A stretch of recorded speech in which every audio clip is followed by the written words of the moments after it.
coming to a more of a good evening actually.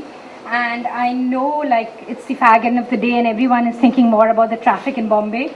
But I will try and keep it interesting and definitely interactive as much as we can. This is a quote which I really love, and I think all of us who are marketeers or who are business people tend to forget this, that experience without theory is blind and theory without experience is merely an intellectual play.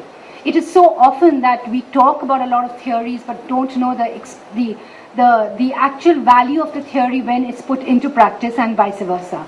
It's very important for us to realize that. And what I'll try and do today is try and combine a bit of theory and experience to make a point through. We'll just play a small little interactive session really. In terms of just amongst us raise our hands, is last time when you bought any FMCG product, toothbrush, toothpaste, soap, were you the consumer when you bought it or were you only the shopper? Just think about it. When your family last bought a new car, if you were the consumer, were you the shopper for that car? Think about it.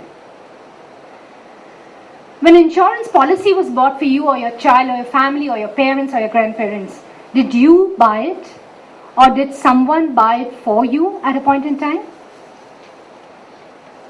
And at times, if you decided to go down to the Louis Vuitton shop down on the ground floor in this hotel, did you buy it for yourself or did someone buy it for you or did you buy it for someone? That would be great. So the main thing is, a shopper and a consumer is not necessarily the same person. And hence what we say is, when did you travel that last mile, that last bit in terms of making the final shopping for yourself or for someone else? Hence, just to capture in today's world, what is the last mile? How do you really define it? It is what we call as any place where the final brand selection takes place.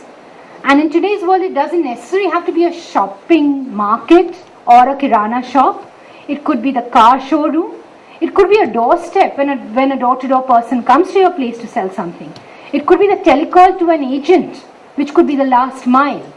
Or it could be the online page, which you just have to click to say yes to make the final shopping.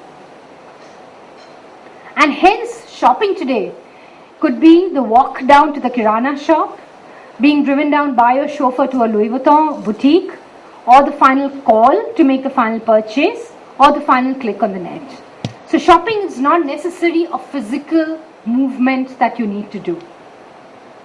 And hence we say that a brand selection happens in the last mile when the shopper A chooses and B, most important, pays for the brand, one brand instead of another in a single purchase event. And that's important, is that final leap that the person has to take to be able to make the shopping happen. This was a very interesting piece of information, and this has been ratified over various categories, as shoppers and consumers don't have the same mindset. They may be the same person, but not the same mindset. Destination shopping is decreasing, and switching and repertoire shopping is increasing. Is that people say, when I ask you, you claim a loyalty of 15% to a brand. But when you actually have gone and shopped, your loyalty has been only 5%. Switchers, which is the most important thing in today's world, I claim that yes, I would switch when I ask you and I speak to you, could be 42%, but when you actually shop, the switchers are 70%.